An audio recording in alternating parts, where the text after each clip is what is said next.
Let's show quantizing, but in order to do that, I want to bring in a drum beat, and I want to show you something about live. There is MIDI clips available. It's in the library under clips. And down here, I opened up one of these guys here. Let's see, LCD CompuSpank. The name alone deserves attention. I can double click this, and down here is a drum kit and 5 or so different MIDI clips. Let's just take this whole thing over. So then I have MIDI. It's pretty cool, really. I'm going to hide some of this malarkey. Okay, so let's just hear what this first one sounds like.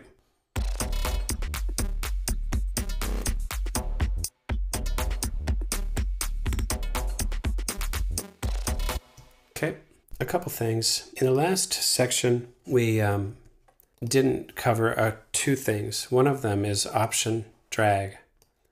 Option drag would be copy, hold down the option key, and now I'll have 2 of these little zipper dudes. Okay, so option drag.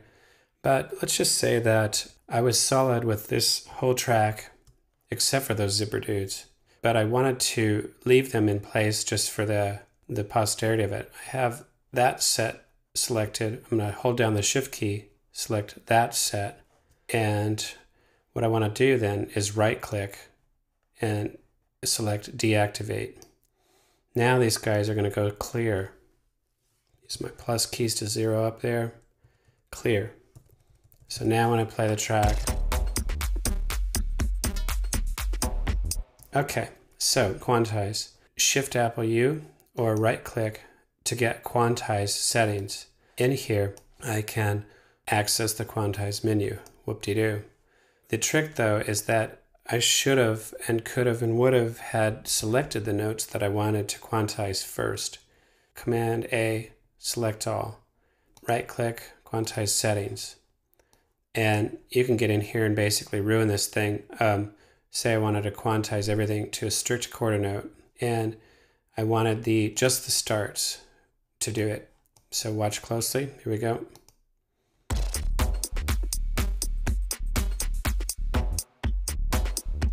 Okay, and undo that and say it's probably, you wonder if it's underneath, but it's not. Okay, so you have to get it again. Right click or shift Apple U.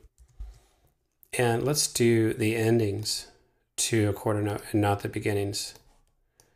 This will affect the note value towards the end, so it'll bring those little shavers all the way up to a quarter and it'll knock that one back, etc. Oh, unexpected. Let's listen. Okay, it's a visual thing. It really didn't make any difference in the sound. I can also say, zoom up on something. Say that this is off a bit right in here, and I just saw that it was off. I can come by, select it, and do Apple U, and that just quantizes it to the settings that I have in here. Okay, so I had start and end. I'm just going to do the start, and then we'll do like this. Command, and then say I'm cruising by, I see a problem, I go Apple U. And it give me the triplet there. Okay, double click to come back out. The reason I can't double click to my whole view is because I'm selected on that note. All right, so there's my whole beat. Now let's add quantizing from the groove pool. Remember, groove pool is here. And I have already some grooves that are loaded in this particular set. I was using them on audio. And let's use it on this MIDI track. So I have it there. I'm going to go to my groove settings and selections, MPC 8, swing, and I'm going to commit it.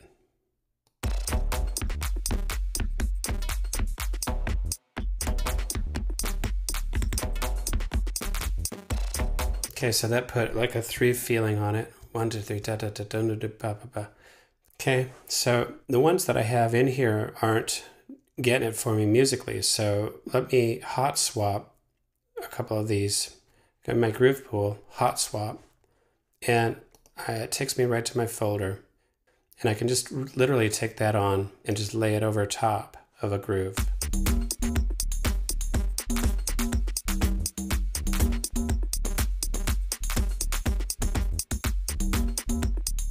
Okay, the other really cool thing is I remember in audio how we can double and triple things. We can do the same in MIDI. So if I do this,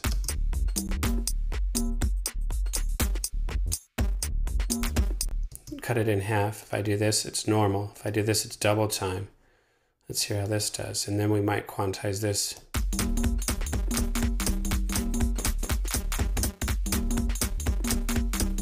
Okay, something like this. And then really just quantize the snot out of this guy. So take a swing 74 again, commit it.